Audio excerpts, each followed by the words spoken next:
Your business didn't stall, your role did. And the longer you keep doing yesterday's job, the heavier growth becomes. In this video, I'm going to break down the role shift that happens as your business scales. Why refusing that shift creates chaos, pressure, burnout, and how to move from working in your business to on it without losing any production. If your business feels heavier, even though you're producing more, I'm going to explain why. Let's get it. So, early on in your career, once you've kind of established kind of what you're doing, you understand time blocking and all that, your role is pretty simple. You're doing the five things, right? You're lead generating, following up, you're doing appointments, whether they're buyer consultations, listing consultations, buyer appointments, you're putting people with the lender, you're following up, like I mentioned, lead generation, lead follow up, doing appointments, you're showing property or you're getting a listing ready, you're making offers, receiving offers, you're negotiating deals, and you're closing them, right? That's a very simple formula. The business will continue to grow because one, you're in the right mindset, you're doing consistent activity. When you're in those two check marks happen, your skill will improve and you're going to get results. But what happens once the production becomes consistent? Like, what happens? Like, can I still do the same things over and over and get different results? So once that production gets consistent, the approach stops working the same. You see, at first, you're the engine. You're kind of driving everything. Yeah, you may have basic administrative support. You may have a transaction coordinator. Maybe you're at the point now where that transaction coordinator is growing to the next level. But the problem is if you can't see past what you're doing and seeing what's the next level, you can get stuck. And eventually you have to shift from being that engine to, moving to become the architect, right? You kind of have to start moving your mindset of being in it to say, well, how can I scale this? Because I know I can't do everything myself. How can I scale this? And now I can implement things that makes it easier for me, still keeps me balanced, and I can still get more transaction. So what ends up happening is your volume increases, but your structure doesn't, and then you start losing deals. You start follow ups, go through the cracks. You don't have. You're trying to stretch yourself so thin that you're not able to provide that customer service. You can't show everyone. You're now your kids and your significant other is complaining that you're at 12 a.m. trying to do compliance. And look, there's nothing wrong with wanting to do more deals, right? But it shouldn't be at the cost of you being out of balance. When you're out of balance, you're not the best version of yourself. So then you cannot be the greatest wife, husband, father, dad, brother, sister. You cannot be the best real estate agent, team leader, broker, whatever your role is, right? You cannot be the best version of yourself if you're out of balance. And what happens is agents will tend to forget. We get so involved in the day-to-day activity, mindset and activity, which is great. But then we forget a lot of times why we are doing this and what's the next level. And so we have to start looking at it as a big picture, as a business, right? How can I still provide the best services for my clients, still provide the best version of me for my clients, for my family, still generate business, still have that system of once it goes from here to here to here to here, how does that go smooth? And here's the ultimate trick: the moment you try to you understand that the goal is, how can I create things that once I step out it keeps running, that's when your mind goes from working in the business to on the business. So for me, the moment that I realize I cannot do everything at once, I then said, you know what, I need a better system. I need something that's going to be able to create that structure for me that doesn't burn me out, and it's still kind of gives me where I need to go in terms of production. And I know one of the challenges that I see is agents feel like, you know what, I'm closing 12 deals, 24 deals, 36 deals. I'm going to lose my identity to my clients, to my branding.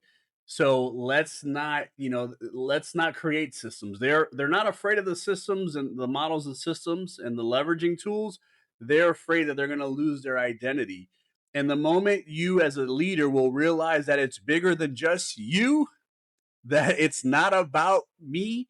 It's a brand you're building. If it's John Smith Realty, if it's Joe Blow Realty, the brand has to be bigger than you. You have to have a vision that incorporates, because you're not going to help the amount of people you want to help compared to if you have a team of people that match your culture and your values. You cannot help as many people. Now, I'm not saying some people just don't have the goal.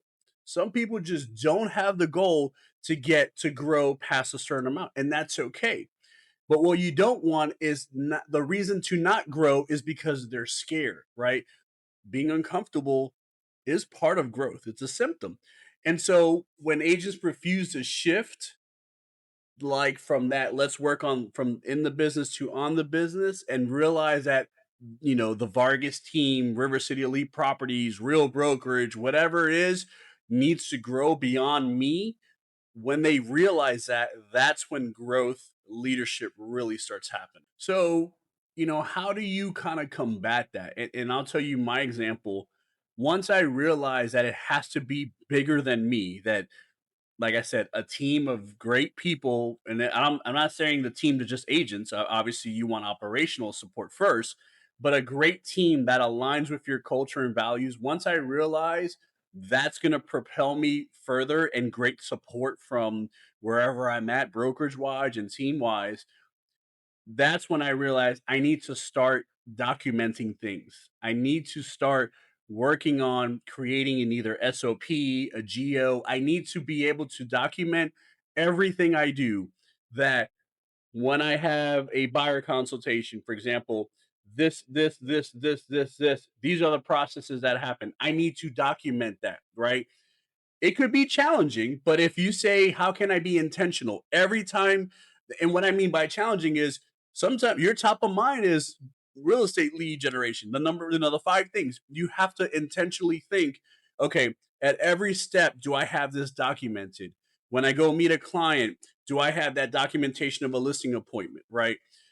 This is going to make it easier. That way, you're not kind of time blocking things that you don't, we're bumping things that you don't want to bump, and you're adding time blocking, segments to a ready busy day, and you want to stay balanced. Just document everything you're doing.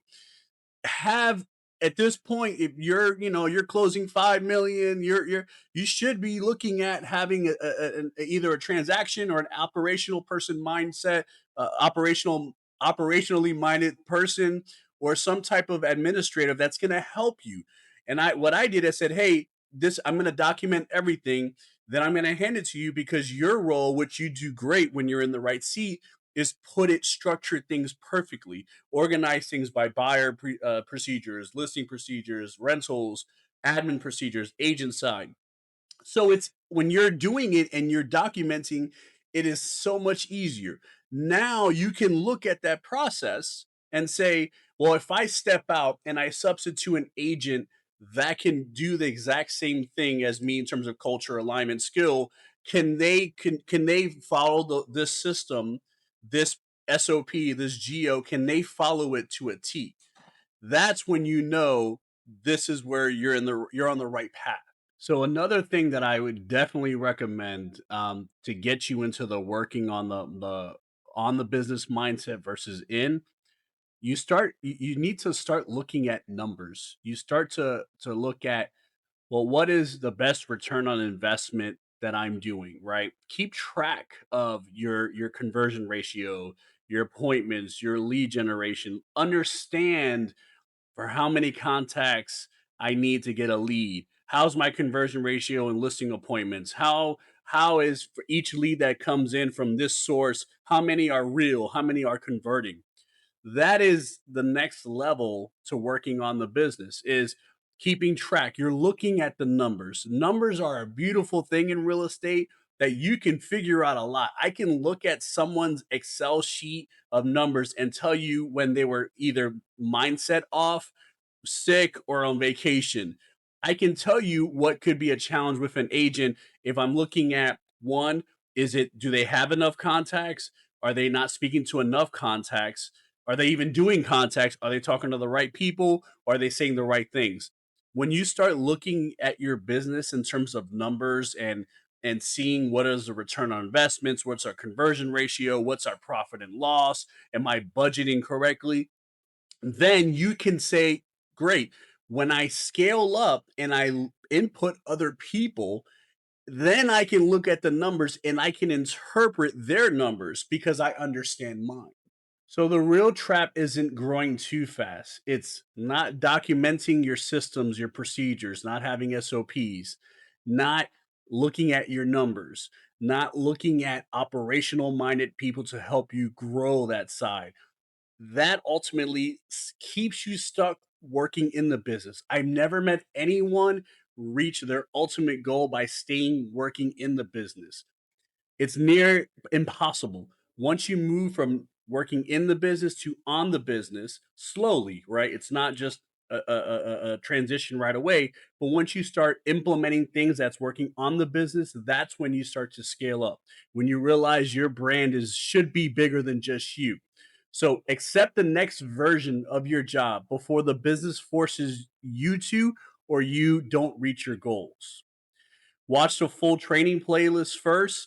Then, if you have any questions, you want to see how we can help, see if we can partner together, there's a Calendly link down below. It's not a sales call, it's just a clarity and alignment goal.